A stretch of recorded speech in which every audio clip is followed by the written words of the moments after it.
Hélio Vasconcelos, boa noite, bem-vindo, nosso primeiro convidado na live de hoje. Sejam bem-vindos. Daniele Peixoto, muito bem-vinda, doutora. Esse é o Processo Civil em Ação. Meu nome é Rafael Menezes, eu sou mestre em Direito Processual pela PUC Minas, advogado e um dos estagiários desta página e espero que vocês gostem do nosso conteúdo. O professor Márcio já se encontra entre nós. Márcio, bem-vindo. Anne, Estácio, meu aluno da Faculdade Guanambi, Bahia. Saudades de você, meu caro. Vamos aguardar só mais um pouquinho para o pessoal chegar e daqui a pouco nós começamos. Temos as presenças ilustres de sempre, como o Baby Groot. Eu gostaria muito de usar essa belezura aqui, fazer uma abertura no espaço-tempo e visitar o Márcio diretamente em Juiz de Fora para que a gente fizesse essa live de forma mais próxima. Infelizmente não será possível, a minha composição corporal não permitiria que eu usasse um poder tão grande. Tiago Torres, bem-vindo. Tiago é o outro estagiário do Processo Civil em Ação, responsável pelos posts da página comigo. Vou convidar o Márcio para poder entrar também. Márcio, eu sou meio analfabeto digital, você me manda uma solicitação, por favor? Lucas Oliveira, bem-vindo.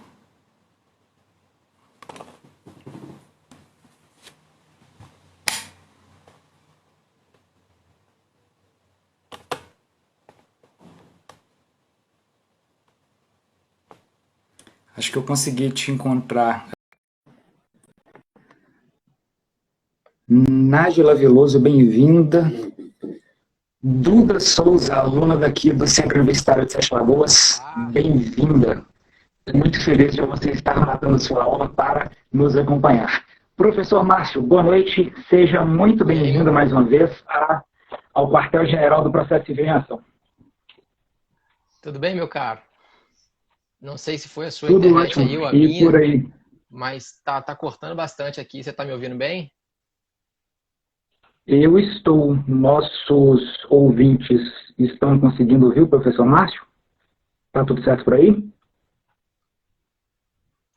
Para mim aqui você tá bem. Quando eu estava só te assistindo, tava tranquilo. Agora que eu entrei, parece que a minha imagem atrapalhou a sua live. Tá bem melhor você sozinho aí.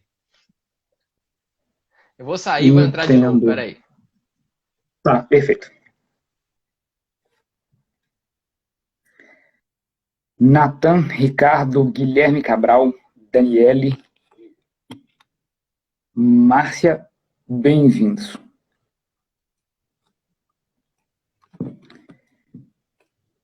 Deixa eu ver se o professor Márcio já conseguiu conectar.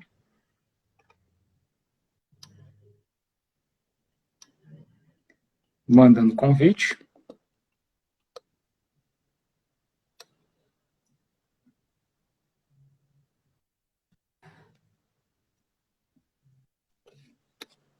Olá. Márcio, tá tudo certo agora? Agora sim, agora eu tô te ouvindo bem, a imagem tá boa. Maravilha. Excelente. Mais uma vez, seja muito bem-vindo ao quartel-general do Processo Civil em Ação. É uma honra poder te receber nesse projeto de lives. Você sabe que eu tenho um carinho enorme por esse projeto que levo juntamente com o Tiago, de tentar falar do processo civil de uma forma mais leve, sem, no entanto, descuidar do necessário aprofundamento.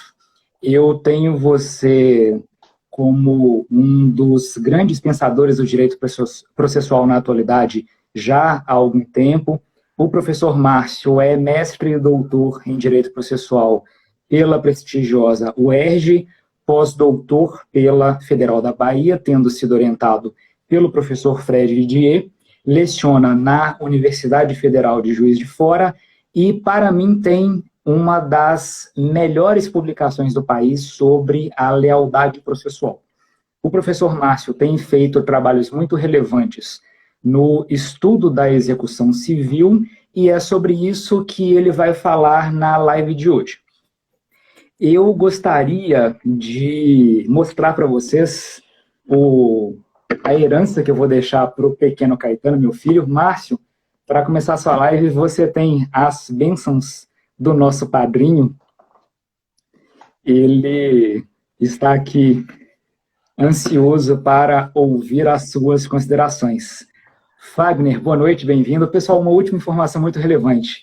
Vocês assistiram, acredito eu, o filme do John Wick, e aqueles vilões russos se referem ao John Wick como o Baba Yaga, o El Cucuy, o bicho-papão. O professor Márcio já foi o bicho-papão da Fundação Getúlio Vargas.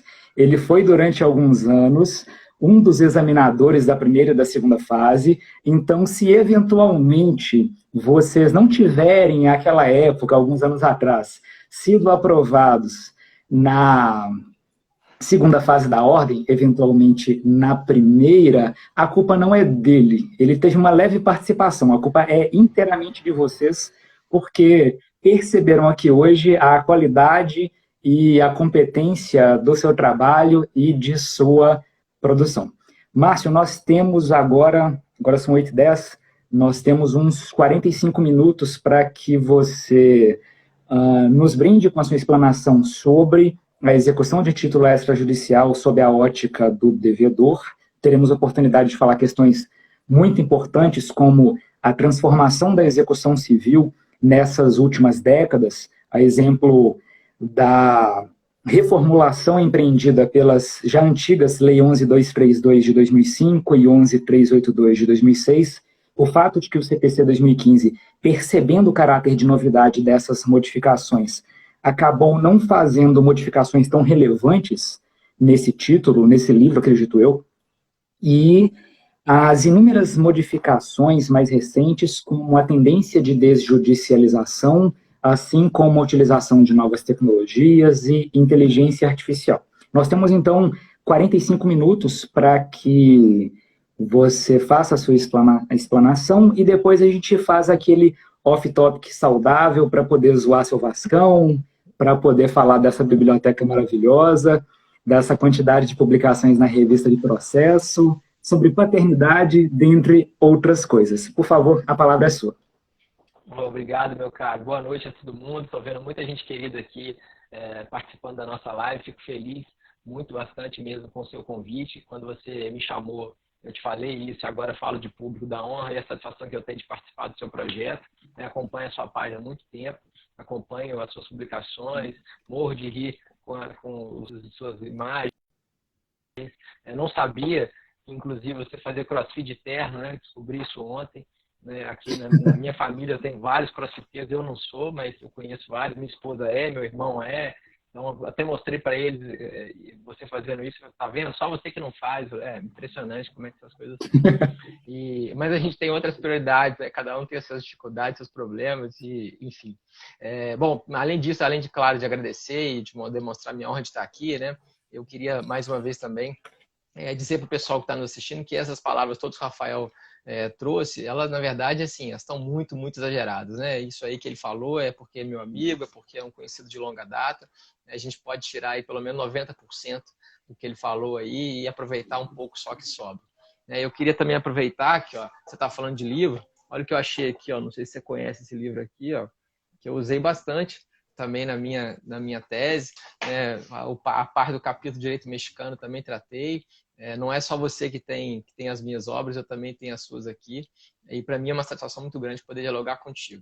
Em relação à execução, para Cara, que massa. Fico muito feliz de você ter me mostrado isso. Desculpa te cortar, já te cortando. Foi o meu primeiro artigo no PPGD da PUC Minas. Eu tenho um carinho imenso por essa obra. Foi coordenada pelo querido amigo Carlos Henrique Soares. E desde então eu venho te acompanhando. Pessoal, rapidamente, a última informação antes do professor Márcio começar. Eu conheci o Márcio em 2013, no congresso dos 100 anos da Federal do Paraná, e eu vendi o Jack Nicholson como Coringa no filme do Michael Keaton e o Batman Michael Keaton, e eu vendi essas duas figuras para poder conseguir pagar a passagem aérea para Curitiba e eu consegui publicar meu primeiro resumo, conhecer pessoalmente o professor Márcio, o professor Michele Tarufo, um professor, um argentino, esqueci o nome dele, eu não vou me recordar agora. Enfim, o próprio professor Marinoni e uma infinidade de pessoas incríveis como a Paula Pessoa, que hoje é assessora de ministro no STF, de modo que a vida acadêmica não me trouxe dinheiro de forma alguma, mas trouxe inúmeras realizações e amizades incríveis. A palavra é sua. É verdade, esse congresso foi muito legal, eu tenho amigos até hoje, você é um deles, né? Foi bem interessante mesmo. Foi um momento marcante naquele tempo que a gente podia se aglomerar, né? Que espero que voltemos logo a fazer com que isso aconteça. Só rapidamente, eu queria aproveitar o ensejo para poder divulgar um projeto recente que eu comecei agora, deve ter mais ou menos umas 3 semanas, que é um projeto de lives feito no YouTube, no meu canal do YouTube, é o youtube.com/professor Márcio Faria, que eu tenho trazido professores de fora, da Universidade Federal de Juiz de Fora, para poder tratar de diversos temas de processo. Já falamos com o professor Daniel Assunção Neves, professor Vinícius Lemos, professora Flávia Rio, vamos falar com outros tantos professores, vou convidar também o professor Rafael e queria que o pessoal então pudesse conhecer o canal lá do YouTube, aproveitar lá, dar uma moral, acompanhar o canal, que vai ser interessante também para a gente fazer outros projetos, já que a gente não pode dar aulas presenciais, que pelo menos à distância a gente consiga suprir essa ausência.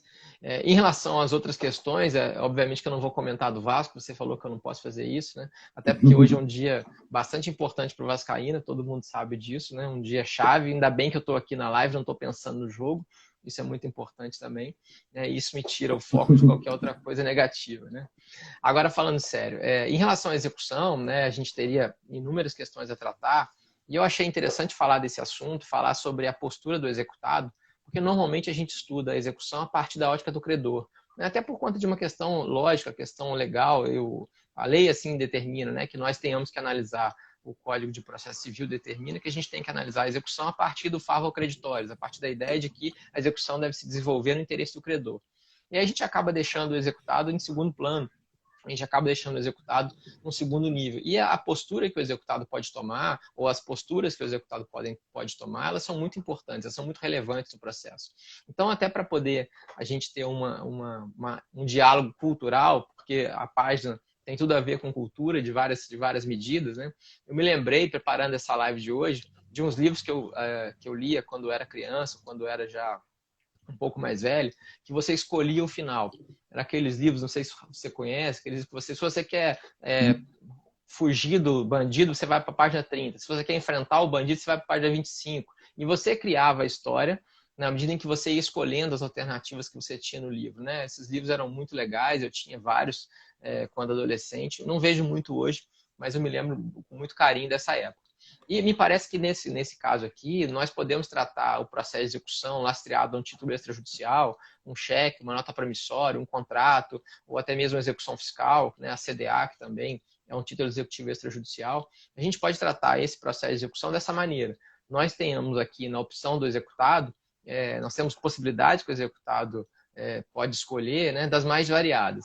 E aí vamos fazer de conta, nesse nosso ambiente cultural, que o executado esteja diante do Dr. Rafael como advogado e diga, olha, eu acabei de receber um mandado de citação de um pedaço de papel aqui que chegou para mim, ou pelo correio, ou por um oficial de justiça, não interessa, e aqui está falando que eu tenho que pagar um débito, e eu queria que você me explicasse exatamente o que eu posso fazer, quais são as minhas opções.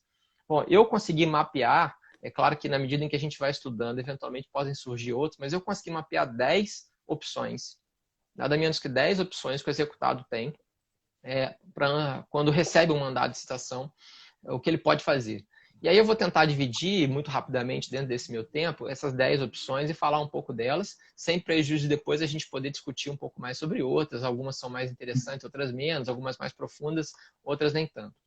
Basicamente, a primeira coisa que a gente teria que fazer para esse nosso cliente virtual, esse nosso cliente imaginário, é perguntar para ele assim, você quer adotar uma postura amistosa ou belicosa? Porque isso faz toda a diferença. Se nós partimos da premissa de que ele quer adotar uma postura amistosa, porque de fato, por exemplo, ele reconhece que ele é devedor e que ele está em situação difícil, não consegue pagar, ou eventualmente se esqueceu de pagar o débito, isso pode acontecer com a quantidade de coisas que a gente tem hoje em dia para fazer, cada vez mais, ele pode de fato ter esquecido de fazer o pagamento, enfim, a gente tem então inúmeras possibilidades. Mas a partir dessa premissa, a partir da ideia de que ele quer adotar uma postura amistosa, a gente tem algumas opções para ele. A primeira delas é não fazer nada. Ele realmente se considera devedor, ele realmente entende que aquele débito está correto, a planilha de débitos que deve ser incluída na petição inicial do credor, ela está também precisa, enfim, não tem o que fazer, não tem que alegar. Né? E aí aquela história que minha avó dizia, né? Se você não tem o que dizer, se cale, porque é a melhor situação. Nesse caso, então, a omissão, né, a postura passiva do executado é a primeira postura que o executado pode tomar. A gente às vezes se esquece de que não fazer nada também é uma atitude omissiva, mas é uma atitude importante. Em certa medida, você também está colaborando com a pressão adicional quando eventualmente não traz nenhum obstáculo, não traz nenhuma dificuldade ao exercício da pretensão do credor. Essa é a primeira opção.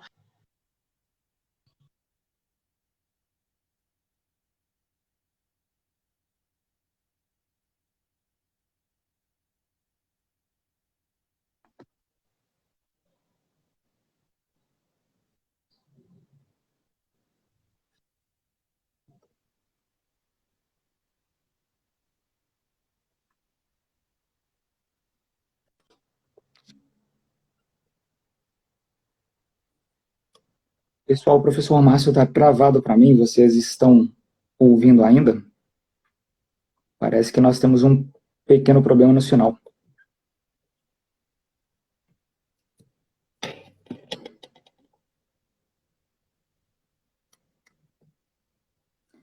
Pessoal, o professor Márcio saiu, eu vou enviar o convite para ele novamente. Me deem só um segundo, por favor.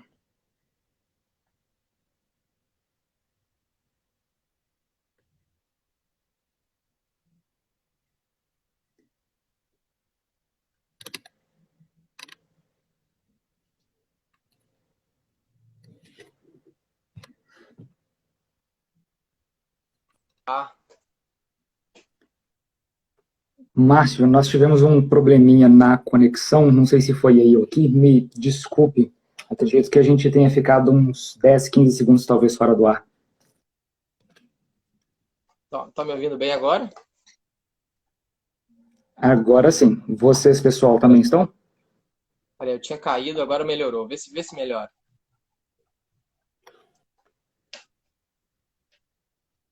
Aí. O padrinho mandou Tiago, cortar a tá luz, tudo né, certo Thiago? aí? É. Bom, estão me ouvindo bem agora? Agora sim. Maravilha. Para mim aqui você está bem baixinho, mas enfim, a conexão melhorou. Eu saí do Wi-Fi, entrei no 3G aqui, acho que ficou melhor. Bom, eu não sei até onde vocês me ouviram. Eu percebi que tinha caído depois, não sei até que ponto vocês tinham me ouvido. Eu vou repetir rapidamente. A primeira opção que o executado tem era o que eu estava dizendo sobre a postura de se tornar omisso, de não se manifestar. Acho que isso vocês chegaram a ouvir, né? Maravilha. Sim. Bom, então essa é uma primeira opção. A segunda opção aí realmente é tomar uma posição ativa, mas ainda dentro dessa ideia de se tratar o processo de forma amistosa. E aí então o executado ele pode simplesmente dizer, olha, realmente eu devo e vou exercer ali o que eu tenho que fazer, eu vou pagar. E aí ele tem algumas opções em fazer o pagamento. A segunda opção, então, a primeira é ficar omisso, a segunda opção é fazer o pagamento à vista no prazo de 3 dias úteis. De acordo com o Conselho de Justiça Federal, esse prazo é contado em dias úteis. Ele tem um prazo de 3 dias úteis para fazer o pagamento. Se ele assim fizer, ele tem uma vantagem, um nudge processual, ele tem uma vantagem, um incentivo, que é ter um desconto de 50% dos honorários advocatícios, está lá no artigo 827, parágrafo 1º do CPC. Então, essa é uma vantagem interessante, porque ele já sabe que deve, ele pelo menos consegue desconto de 50% dos honorários que ele vai ter que pagar. Aqui uma observação. A lei, me parece, ela tem uma infeliz redação, porque ela diz que só o integral pagamento dá ensejo a esse desconto de honorários. Me parece que o ideal seria que qualquer parcela paga deveria dar proporcionalmente o desconto dos honorários. Mas não, isso que o legislador fez, nem fez em 2006, nem fez em 2015, que é importante dizer, essa regra foi repetida pelo Código de 2015. Então, essa é a segunda opção. Paga à vista em 3 dias e aí está resolvido o processo. Mas imaginemos que esse cliente que nos procurou, ele não tem como pagar à vista. Ele tem o dinheiro, mas ele não tem como fazer o pagamento à vista. Ele tem, então, uma terceira opção, que é propor um pagamento parcelado, que é o que a gente chama de moratória executiva ou moratória legal. E aí ele vai lá no artigo 916 do CPC e vai, nesse sentido, fazer no prazo de 15 dias e aí então não é mais o prazo de 3, mas no prazo de 15, ele vai fazer o pagamento de pelo menos 30% do valor do débito, exequendo, e o restante ele vai pagar em até 6 parcelas. Então, para usar uma expressão do mercado aí, é 1 mais 6. Ele tem até 7 vezes para pagar, sendo que uma necessariamente é a entrada. E aí, se ele cumprir esse parcelamento nas condições presentes ali no artigo 916, ele consegue suspender o processo de execução nesse período e depois extingue a dívida. A doutrina tem entendido, é importante e legal falar sobre isso, que esse é um direito que o executado tem. Desde que ele cumpra as condições, é um direito que ele tem. Porque, na verdade, ele está dando algo em troca. Ele está abrindo mão do direito de se defender.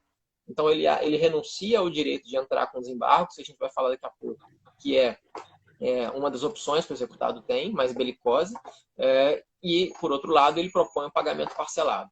Então, essa é uma terceira opção. Quarta opção, e aí eu estou passando rapidamente por elas para depois a gente poder ter mais tempo para discutir. Na quarta opção, o executado tem condições de pagar, mas ele não tem a integralidade do dinheiro, portanto, ele não tem como pagar à vista. E ele também não consegue fazer o pagamento parcelado, porque, por exemplo, ele não tem os 30% para dar de entrada. Ele tem ali, por exemplo, 20%, ou então ele vai ter o dinheiro, mas não dentro do prazo de 15 dias. Ele está para receber um dinheiro, nosso amigo Tiago está me devendo uma grana, ele vai me pagar, mas ele vai me pagar só em abril. E lá até em abril já passou o prazo de 15 dias para eu fazer o pedido de parcelamento. Então eu posso fazer o que a doutrina chama de pagamento tardio, que nada mais é que a remissão. Remissão com C cedilha. A remissão com C cedilha nada mais é que o pagamento. E esse pagamento é possível de ser feito a qualquer momento, desde que antes da expropriação. Não dá para eu tentar remir a execução, por exemplo, se o meu bem já tivesse sido apreendido, já tivesse levado a leilão, minha casa foi arrematada, e não dá para fazer remissão, porque aí eu estaria, nesse caso, ofendendo um direito de terceiro. Mas, como regra, é possível que eu exerça o direito da remissão. Mas, para que o pessoal que não entendeu ainda, que está começando a estudar o tema, possa saber, a diferença do pagamento à vista dos 3 dias para a remissão é que na remissão eu pago integralmente o débito, eu também consigo extinguir a execução, mas eu não faço jus ao desconto de honorários que existe lá se eu fizer o pagamento no prazo de 3 dias. Bom, então essa é mais uma opção que o executado tem. Repassando, primeira opção, a omissão. A segunda opção, o pagamento à vista, em 3 dias. A terceira opção, o pedido de parcelamento, presente no artigo 916. Quarta opção, o pagamento tardio, a chamada remissão. Quinta opção, ainda dentro dessa seara amistosa, porque a que vai dar mais trabalho, como sempre, é a parte belicosa, onde a galera quer brigar, onde a galera quer litigar. Quinta opção, ele pode propor um acordo. Olha, realmente eu não tenho condições de pagar, nenhuma das opções anteriores é interessante para mim, mas eu tenho como propor um acordo. Por exemplo, eu sou um prestador de serviço, eu posso prestar o serviço X para você, ou eu posso eventualmente fazer uma outra proposta de parcelamento, que não aquela dentro dos 1 mais 6 que eu tinha dito anteriormente. Enfim, as partes negociam, como são maiores e capazes, e nesse caso, tratando de objeto de pecúnia, né, objeto disponível, eu tranquilamente consigo fazer o pagamento parcelado nesse parcelamento, nesse acordo que foi feito. Então, isso é possível também. As partes podem, inclusive, pactuar por convenção a suspensão do processo de execução, isso está lá no artigo 922, e depois que esse parcelamento for cumprido, depois que esse acordo for cumprido, aí o processo vai ser extinto, conforme o artigo 924 diz expressamente lá. Todo mundo recebeu, está tudo certo, maravilha, sem problema algum. Isso é muito comum quando acontece, por exemplo, em execuções fiscais, né? Surgem aqueles programas de parcelamento, Refis, PAS, PAEX, os mais variados nomes, e aí você se adequa àquele parcelamento, cumpre o parcelamento todo, às vezes parcelamento de 60 meses, parcelamentos maiores, enfim, e consegue cumprir, quitar todo o débito. Falei de pagamento à Fazenda Pública, chegou o Daniel aí, né? A Fazenda Pública não dá trégua, né? Ela chega, meu amigo Giotti está aí na área, procurador da Fazenda, não perdoa. A gente fala dele e aparece, impressionante, né? A gente fala de dinheiro não, mas falou de Fazenda Pública, ele aparece, olha aí. Bom, obrigado, Daniel, aí pela presença. Bom, mas voltando então nas opções, além de tentar propor um acordo, eu posso tentar fazer também um pagamento parcelado, um pagamento por partes. E aí, claro, é o que eu sempre digo em situações em que eu me deparo como esse caso. Se eu reconheço o meu débito, é uma medida de boa fé tentar fazer o pagamento. Tentar fazer na medida em que eu possa, na medida em que eu consiga fazer o pagamento. Quanto mais eu conseguir pagar, mais eu vou conseguir reduzir, a expressão não é boa, mas ela é tradicional, a bitola executiva. Mais eu vou conseguir reduzir meus futuros problemas. Porque amanhã pode ser que eu tenha um gravame, por exemplo, uma penhora online feita pelo Cisbajud, o novo sistema. Pode ser que eu tenha eventualmente um imóvel sendo alvo de penhora, um bem imóvel, interessa. Se eu conseguir pagar alguma coisa, obviamente, eu estou reduzindo o calibre executivo. Então, seria também uma opção que o executado tem. Infelizmente, ele não tem vantagens, né, para fazer o pagamento parcelado, como tem quando faz o pagamento integral, mas não deixa de ser uma opção também para esse devedor. Bom, essas são opções, como eu falei, de forma amistosa. São situações em que o executado procura valer do seu direito para tentar resolver o problema. Vamos partir para uma outra seara, que é a área que o advogado gosta mais, né? Que é a área que dá mais trabalho, que é a área que dá mais problema e que nem sempre é a melhor, é importante dizer. Né? A gente tem que sempre pensar que, em alguns casos, a conversa, o diálogo, né, os métodos autocompositivos podem ser mais interessantes, principalmente tutela executiva, que é super ineficaz. Né? Os dados mostram, e o credor também tem que saber disso, que a tutela executiva é pouquíssimo eficaz. Então é interessante também tentar negociar. Mas, enfim, passando para o lado belicoso, para o lado litigioso, quais são as opções que o executado tem? O executado, portanto, não reconhece aquele débito, ou ele entende que há algum tipo de argumento para ser levantado, há alguma questão a ser tratada. Bom, a primeira e tradicional opção que ele tem nesse segundo bloco de opções é exercer o direito de embargar a execução, que é a chamada defesa típica nos embargos, tradicionais embargos executados. E aí ele vai abrir lá o artigo 914 do CPC e vai ver lá exatamente como proceder. Agora é importante dizer, e foi bom você ter lembrado, sobre a OAB, né, sobre a prova da OAB. No período, para o pessoal que está curioso aí, no período que eu fui examinador, de 2011 a 2016, então já tem algum tempo, então se você eventualmente passou pela prova depois disso ou antes, você pode ficar tranquilo que não fui eu que corrigi sua prova. Na verdade, não só eu, né? Tem um monte de gente que podia ter corrigido, mas enfim. Durante boa parte desses 5 anos, eu era o único examinador de Minas. Né? E era legal, porque, de certa medida, embora ninguém soubesse, eu sabia que eu estava ali representando o Estado. Né? Era legal isso. Embora, também, por outro lado, é interessante, porque vários meus alunos, né, não sabiam disso, eu não podia falar. Né? Quando passavam na prova, eu botava aquela hashtag lá, chupa FGV, tá, é isso aí, e coitado, né? Mal sabia que a gente estava ali tentando ajudar o danado do menino, da menina que estava ali precisando, né? Algum outro. Não, vamos interpretar a favor, né? Coitado do candidato. Mas, enfim, é um tempo que passou, a gente superou, a gente pode falar, né? Mas uma coisa não tinha como salvar. Uma coisa não tinha como salvar quando, por exemplo, num título extrajudicial, o candidato entrava com uma defesa de impugnação com de sentença. Isso não tem como salvar. Isso é um erro crasso. Né? Não tem fungibilidade que ajude aqui. E houve uma situação interessante até, nesse período, que caiu exatamente uma questão dessa, né? Uma peça dessa, não lembro se era impugnação com de sentença e a pessoa entrou com embargos, ou o contrário, não interessa, mas eu me lembro que tinha acontecido isso e um aluno meu tinha zerado a peça, exatamente por conta disso. E aí ele, né, por eu dar aula de execução, ele me procurou e falou, mas você não pode me ajudar a fazer um recurso? Eu falei, não. Aí ele falou, olha, mas você é um otário. Ele falou na minha cara, você é um otário.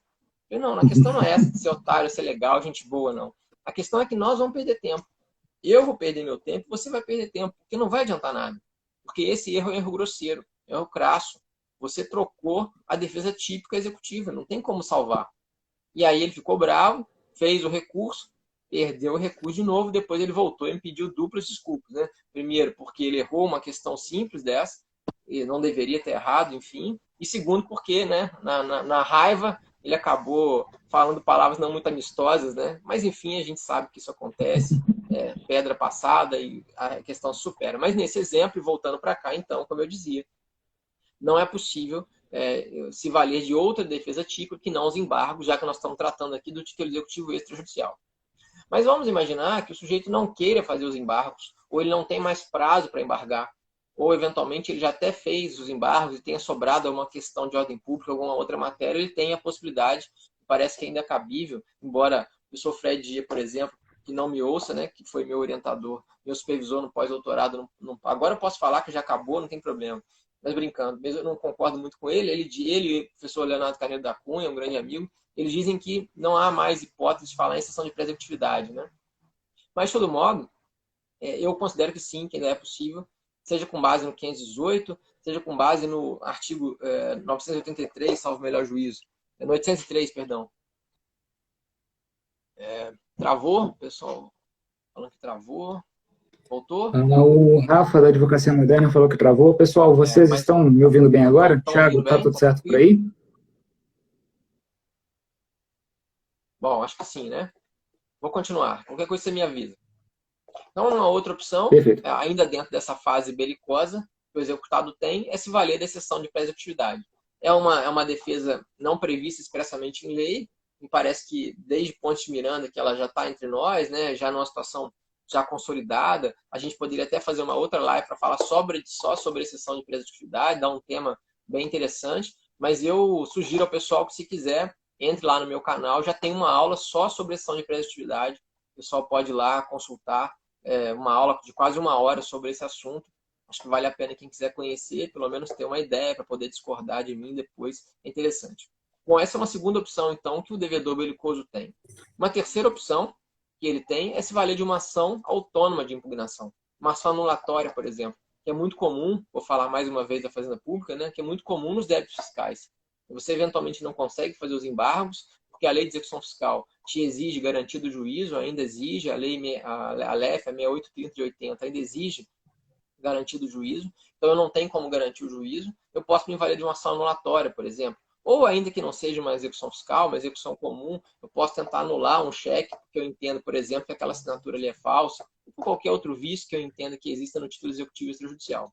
Nesses casos, é possível se valer dessa ação autônoma, né? Os embargos não se esgotam ali. É possível. O professor Greco, por exemplo, que acabou de lançar um livro, inclusive, de execução, muito importante, sobre esse assunto, sobre a perspectiva dele para execução, sempre dizia isso, sempre diz isso.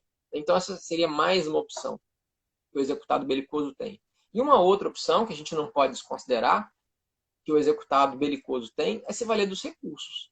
Né? Durante a tramitação do processo de execução, e aqui é interessante pontuar, o sistema recursal está aberto para ele.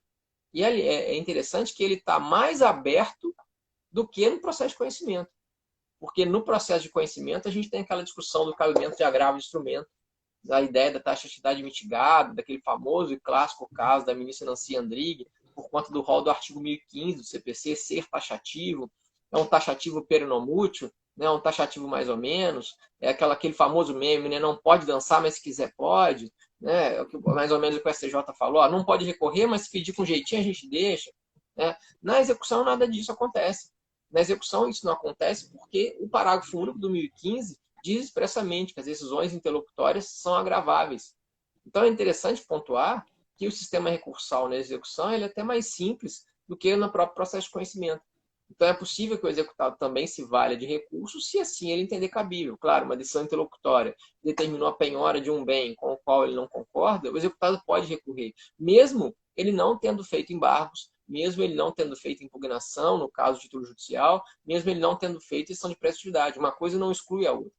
É claro que não é muito comum, mas sem problema algum. Quantas e quantas vezes acontece do executado ter adotado a primeira opção daquelas que eu citei lá atrás, ele quedou inerte e não fez nada, e 3 anos depois acontece uma penhora indevida. E aí ele se manifesta, a decisão do juiz é desfavorável, aí sim ele faz um agravo. Então, as opções, nesse caso, elas não são necessariamente excludentes. Algumas sim, né? Como eu falei, da moratória, acabar excluindo o direito de embargar, embora eu tenha até algumas reservas em relação a isso. Mas, no geral, as opções, portanto, elas podem conjugar, conforme o caso. Não sei se ficou claro, mas o executado, então, ele tem inúmeras possibilidades de trabalhar. E aí eu queria chamar a atenção especificamente de uma delas, que é o último artigo, ou talvez o penúltimo artigo que eu escrevi, que vai sair numa obra coletiva organizada pelo professor Rafael Caselli, um grande gremista, e o professor Marco Jobim, um grande torcedor do Inter, um grande colorado. É interessante que os dois juntos, né, fazem ali uma dupla Grenal, que vai tratar de aspectos interessantes, que se busca critérios objetivos nesses 5 anos de vigência do Código. Nosso CPC vai completar 5 anos agora, em março, de vigência. Né? E aí nós temos, durante esse período já, algumas coisas que foram boas, outras coisas nem tanto. E aí eles estão tentando buscar critérios objetivos para definir alguns institutos. E o que eu escolhi foi exatamente uma dessas opções que o executado tem, que é a opção de se fazer o pagamento parcelado, presente lá no artigo 916 do CPC. E aí eu vou me permitir, nesse minuto que eu tenho, não sei se você ainda tem aí, você me fala como é que está meu tempo. Uhum. Meu computador aqui, que eu estava marcando, ele simplesmente apagou. Nesse tempinho que eu tenho, eu vou tentar me permitir falar um pouquinho sobre essa moratória, que está no artigo 916. É a ideia do parcelamento que eu já tratei. Mas eu queria chamar a atenção dos colegas que estão nos assistindo, que já conhecem o tema, para poderem se aprofundar um pouco no estudo. Será que, de fato, quando esse pedido de parcelamento é feito pelo executado, ele é um direito potestativo que o executado tem ou não? Será que o credor pode trazer algum tipo de matéria que eventualmente possa ser levada em consideração pelo juiz para poder rejeitar esse direito que ele tem de parcelar? Porque a maioria da doutrina entende, com base no parágrafo 1º desse mesmo artigo 916, que a única coisa que o exequente pode dizer olha, aqui não cabe o parcelamento porque é um título judicial. Ou esse parcelamento não é possível porque ele perdeu o prazo. Ou esse parcelamento não é possível porque ele não pagou os 30% iniciais. Critérios objetivos. Mas eu quero dar um exemplo que não é meu. Na verdade, esse exemplo é de um desembargador de São Paulo, o professor Luiz Guilherme Wagner. Ele trouxe um caso interessante que os meus alunos que eventualmente estão assistindo já devem ter me ouvido falar dele. O sujeito comprou uma máquina agrícola, Rafael, de mais de R$ 1.000.000. E ele chegou para comprar essa máquina e disse, olha, eu quero comprar essa máquina parcelada. E aí o vendedor disse, olha, não, você pode comprar parcelado, mas parcelado é 1,5 milhão. Eu falei, não, mas eu não tenho 1,5 milhão. Eu quero pagar à vista 1 milhão. Eu quero comprar parcelado, mas pagar 1 milhão. Eu falei, não tem essa opção. Ou você paga 1 milhão à vista, ou 1,5 milhão parcelado. Ele falou, não, então tá bom. Então eu vou pagar 1 milhão à vista. Deu um cheque para poder pagar essa máquina. Saiu da concessionária agrícola, mandou sustar o cheque. Quando o sujeito foi cobrar o cheque, ele falou, não, você não tem um título executivo? Vai atrás do seu advogado e entra com a ação de execução. O sujeito assim fez. Entrou com a ação de execução, R$ 1 milhão, mais custas, juros e multa, e enfim. E aí, na hora que ele foi citado para pagar, o que ele fez? Ele pediu, depositou os 30% e pediu o parcelamento em 6 meses. Ou seja, ele conseguiu, dentro do processo judicial, algo que fora do processo ele não tinha condição de conseguir. Por quê? Porque se ele tivesse o direito, se ele quisesse parcelar, ele teria que pagar 1,5 milhão. Ele sabia disso. Nesse meu exemplo, nesse caso, houve manifestamente, a meu juízo, uma ofensa à boa-fé, uma ofensa à lealdade. E o exequente não vai poder falar nada. Ele vai ter que dizer, não, tá bom, cumpre o parcelamento e acabou. Então, a proposta que eu fiz nesse artigo, uma das propostas que eu fiz nesse artigo, é que, além dos requisitos objetivos que o exequente pode alegar quando for chamado a responder sobre o parcelamento, ele também pode alegar a ofensa a algum princípio fundamental do Código. Até porque, se ele não fosse uma norma fundamental do Código, ele não ia chamar isso. O legislador começa o Código chamando normas fundamentais do processo. Aí ele fala de contraditório, ele fala de isonomia e ele fala de boa-fé, ele fala de lealdade. Então, a gente tem que permitir que isso aconteça também na moratória. Senão, nós vamos ter aquilo que um professor português bastante conhecido, o professor Menezes Cordeiro, chama. Ele diz que o processo não pode ser uma ilha de irresponsabilidade. A gente não pode tolerar alguma coisa dentro do processo que fora do processo não é tolerada. Ou seja, no ambiente contratual ele não pode fazer isso. Mas dentro do processo nós vamos permitir porque o 916 não diz que pode fazer isso. Eu acho que a gente tem que interpretar o código de forma completa, de forma concisa. É o professor Alexandre Câmara, doutor pela sua instituição, pela PUC de Minas, nosso grande professor, sempre diz, o código é um todo construído. Não dá para interpretar o código só por partes. A gente tem que interpretar o código de forma completa. E principalmente quando a gente fala de normas fundamentais. Então, nesse sentido, parece que é possível que o exequente, quando chamado a se manifestar a respeito da moratória, ele diga, olha, em relação aos critérios objetivos, está tudo cumprido. Porém, houve ofensa à boa-fé por conta disso, e isso daria ensejo, a meu juízo, ao indeferimento do direito de parcelar o débito, com base no artigo 916. Essa é uma proposta que eu fiz. Esse artigo deve sair agora no final do mês de março, salvo melhor juízo. E assim que sair, eu divulgo para vocês aí. Posso mandar para você também. Enfim, a gente tem diversas possibilidades de tratar a postura do executado. Mas é importante perceber, e para poder finalizar, que essas 10 opções que eu trouxe, elas não aparecem no mandado citatório. Quando o executado recebe mandado citatório, vem lá para ele, cite o executado para pagar em 3 dias. sob pena de, eventualmente aparece lá a penhora, busca apreensão, alguma coisa. Essas opções todas só vão ter aqueles devedores que procurarem seus advogados, que procurarem as pessoas que saibam tratar do tema, que procurarem as pessoas como o Rafael que estuda, como o Thiago que estuda, como o Dr. Valdo que eu vi aqui que estuda, que se dedica ao processo. É isso que a gente precisa fazer.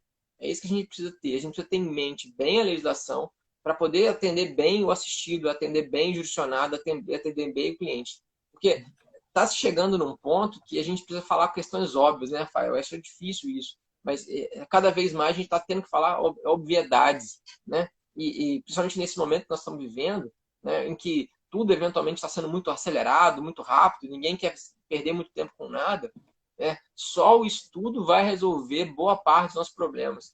A gente não vai conseguir chegar num bom processo, a gente não vai conseguir chegar numa boa palestra, numa boa aula, se o sujeito não sentar e se dedicar, e se estudar, correr atrás, buscar conhecimento. Essas coisas de minuto aqui, minuto acolá, elas são legais, você ter uma ideia, você eventualmente está lavando uma louça, você escuta alguma coisa, legal, ok, mas o sujeito só vai conseguir realmente ter uma análise macro se ele sentar e estudar, se ele se dedicar, se debruçar. E aí eu termino, nesse meu prazo, e não sei como é que ele está, convidando as pessoas a não se acomodarem, porque, infelizmente, a gente precisa dizer isso. Só com estudo que nós vamos conseguir movimentar. E eu conheço a história do Rafael, conheço a história do Thiago, eu posso falar um pouco da minha. A gente só chegou até aqui com muito estudo. Certamente a gente vai conseguir galgar áreas ainda maiores, estudando cada vez mais. Eu estou à disposição, tanto do Processo Civil em Ação, como de todo mundo que está nos assistindo aí. Eu ainda vai nos assistir depois dessa live.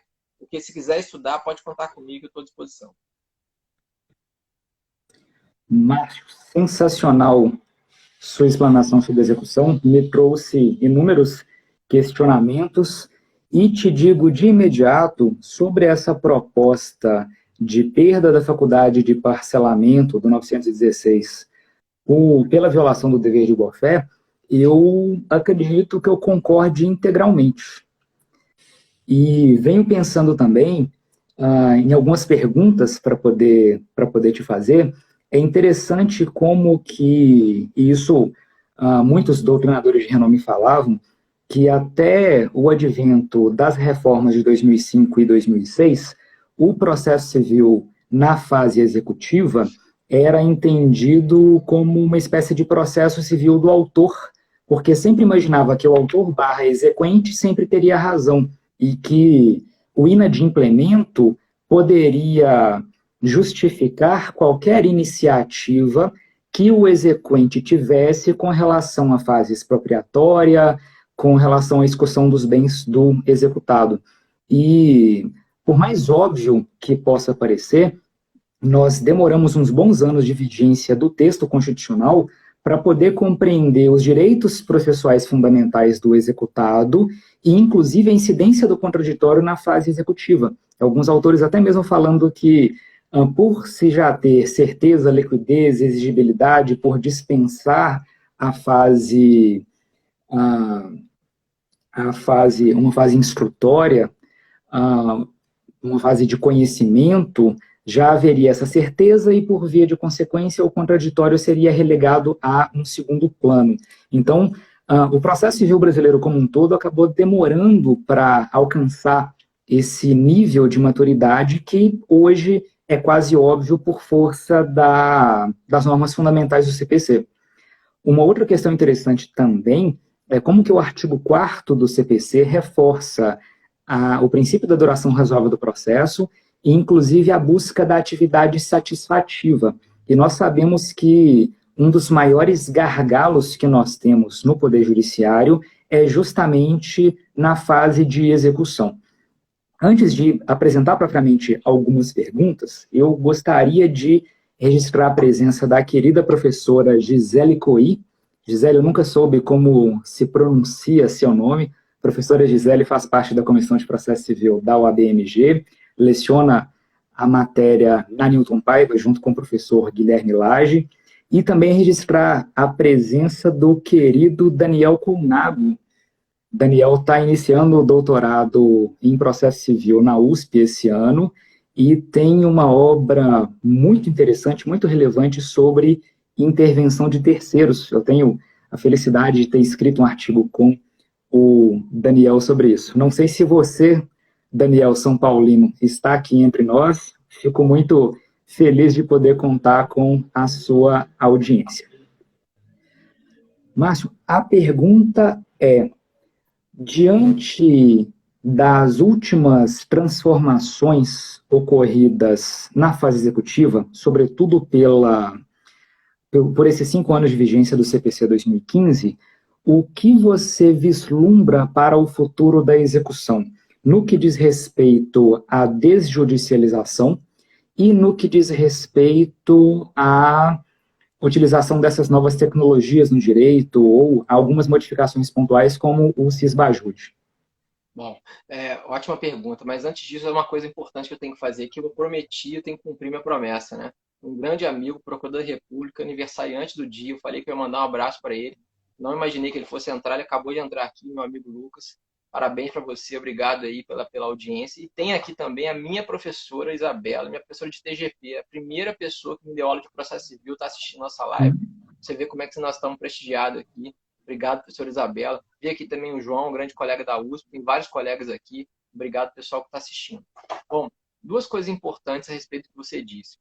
A primeira eu não sei se as pessoas sabem, né? Acabou de ser formada uma comissão pelo CNJ, formada na verdade, o ministro Fux nomeou uma comissão de 15 professores para trabalhar no CNJ para estudar a execução civil e tentar propor melhorias. Né? E eu tive a honra e a alegria de ser um desses 15 professores que foi nomeado. Nós começamos a trabalhar nessa semana, por coincidência, né? Foram nomeados, são 5 grupos temáticos, nós vamos trabalhar sobre execução. Então, eu estou colhendo sugestões de todo mundo, né? Todo mundo com quem eu converso. Quem tiver sugestões de melhoria da execução, fora execuções fiscais, porque o nosso grupo não vai tratar de execuções fiscais, nem das execuções contra a Fazenda Pública, fiquem à vontade para poder procurar lá o professor Márcio Faria e mandar sugestões, porque eu vou levá-las para o CNJ, para a gente poder deliberar a respeito.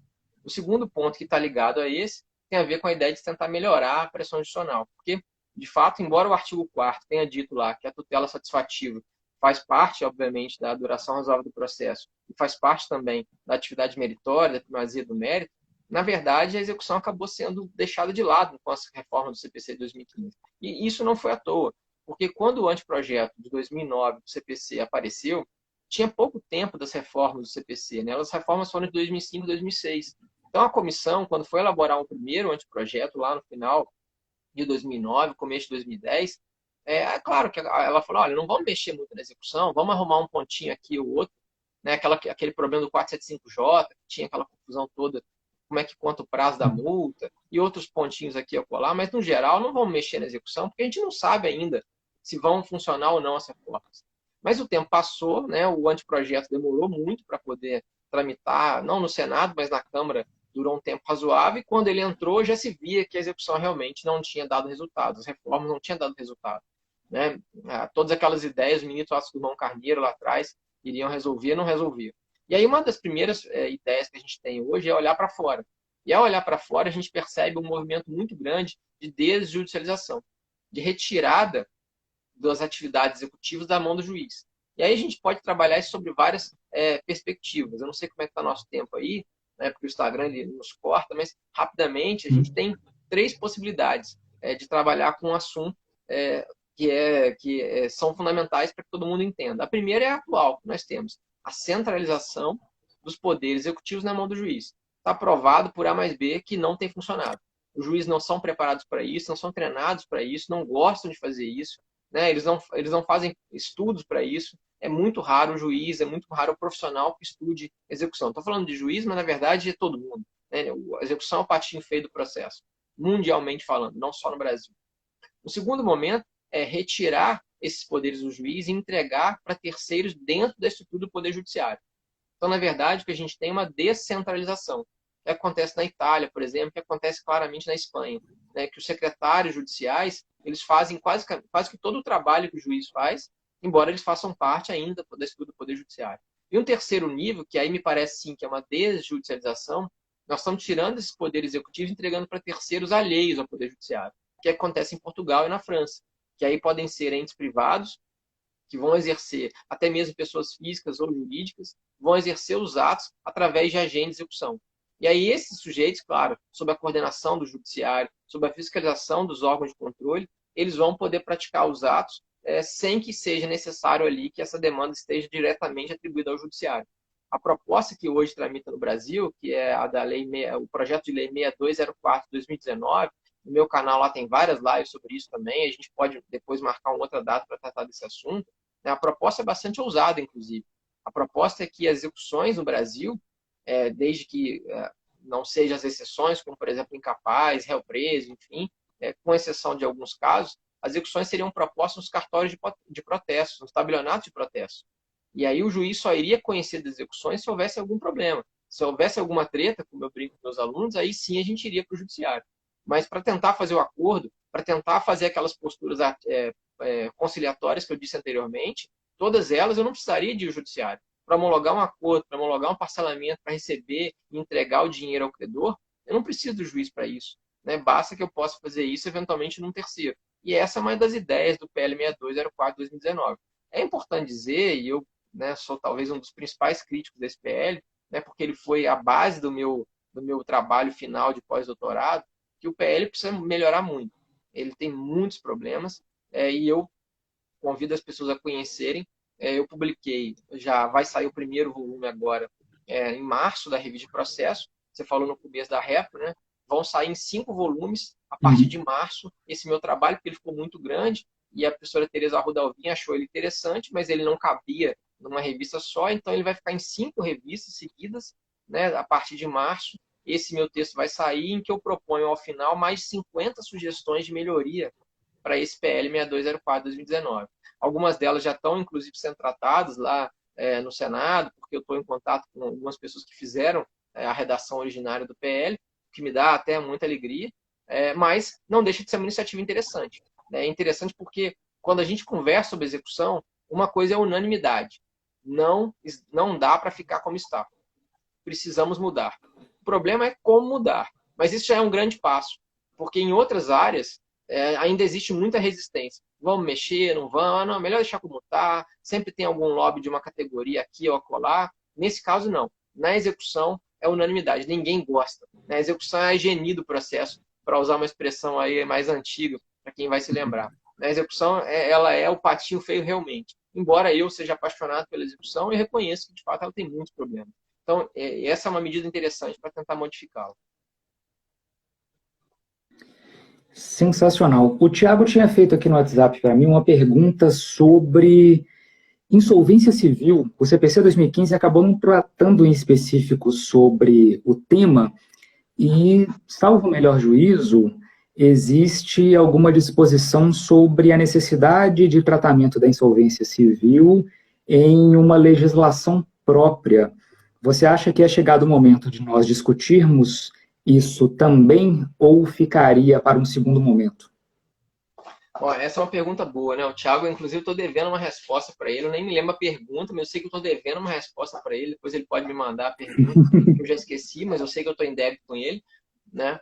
É uma pergunta interessante. Eu, particularmente, acho, e cada vez mais eu tenho para mim, que o bom é o contrário do ótimo. O ideal seria que nós tivéssemos isso. Mas eu acho que no momento que nós estamos vivendo, nós estamos conseguindo as coisas com muita dificuldade, pensar na insolvência civil agora talvez fosse trazer um problema muito grande. Porque ele é um problema, claro, mas é um problema bem menor perto dos outros que nós temos. Então, até como nós mineiros sabemos, é melhor a gente comer pelas beiradas, é melhor a gente ir devagar. Eu acho mais interessante que a gente resolva os outros problemas e deixe a insolvência civil, infelizmente ou felizmente, para um segundo momento. Porque eu acho que se tentar resolver tudo, vai travar. Vai ser mais ou menos igual o Código Civil foi, que ficou aquele tempão todo lá no Congresso e não andava de jeito nenhum. Eu acho que até por isso, inclusive, que eles não querem tratar de execuções fiscais, não querem mexer com a fazenda pública, porque se for tratar disso, aí é outro problema. Tanto é que tem um PL à parte, há um PL à parte para tratar da execução fiscal. Salvo engano, até é relatado de autoria do senador Anastasia, senador mineiro. Então, a ideia é essa, a ideia é que eu acho que é ir devagar para tentar resolver os problemas pontualmente. Se a gente conseguir isso, já me parece que vai ser uma grande coisa. Realmente, uma vantagem a gente já consegue. Entendo. Excelente. Registrar a participação do professor Jordano Soares, O professor Giordano leciona aqui em algumas instituições em Sete Lagoas, é mestre, doutor e pós-doutorando em Direito Privado pela PUC, está pesquisando atualmente desconsideração da personalidade jurídica, e nos lembrou aqui no chat que o procedimento da insolvência civil ainda é regulado pelo CPC de 73. Então, nós temos um curioso caso de um código já revogado e que não foi revogado totalmente. O finalzinho fala isso, né? A volta dos que não foram, né? É bem interessante. Exatamente. Giordano, prazer te ver por aqui, muito obrigado. Você está registrando a presença, só aproveitar, um grande amigo aqui, foi meu colega na Faculdade Grammer, professor Fabrício Cantoni, professor de processo de trabalho, né, que é uma área muito interessante para a gente poder aprender, né? Nesse ponto eles estão um pouco na frente da gente, embora tenha lá seus problemas também, né? Está aqui também nos assistindo, dando sugestões. Obrigado aí, meu caro, também, pela sua audiência. Excelente. Registrar também o sabre de luz verde do professor Daniel Giotti. Enquanto você estava falando dele, eu pesquisei o currículo aqui e te digo uma coisa, a Fazenda Pública não poderia estar mais bem acompanhada. Eu te falei, o nome é onipresente, né? É impressionante. Vou citar, ele apareceu aqui na minha tela. Eu vou citar alguma coisa interessante, falar gol do Vasco, ver se aparece aqui na minha tela também, quem sabe. Nem sei se já começou o jogo ou não, né? Mas vamos trazer pensamentos positivos aqui, pode nos ajudar. Exatamente. Pessoal, agora são 8h59, acredito que nós já estamos chegando no final do tempo regulamentar do Instagram. Eu gostaria inicialmente de agradecer ao professor Márcio, dizer a você que o Coringa Jack Nicholson e o Batman Michael Keaton, do filme do Tim Burton, ainda fazem muita falta na coleção. Eu nunca mais consegui adquiri-los, mas essa venda não me é tão dolorosa pelas amizades e pela interlocução com pessoas tão capazes e relevantes como você e todos aqueles outros que eu conheci naquele congresso e que mantenho contato até hoje. O professor Fred, lá no Paraná, que pesquisa sobre a cautelar antecedente, a Paulinha Pessoa, que pesquisa sobre precedentes, o Krakuski, que, enfim, tem alguns artigos com o professor Marinori sobre a função dos tribunais superiores, e você, seja na lealdade processual, seja no estudo da execução. Eu lembro também de um texto muito relevante que você publicou quando ainda do projeto de lei 166 sobre a contagem do prazo para a propositura da ação rescisória e, enfim, venho acompanhando a sua trajetória, a sua produção acadêmica há um bom tempo e não me canso de surpreender. Muito obrigado pela interlocução, pela possibilidade de aprender com você. É isso, meu caro. Eu que agradeço a oportunidade. Como eu falei, aquele congresso foi histórico por várias razões, né?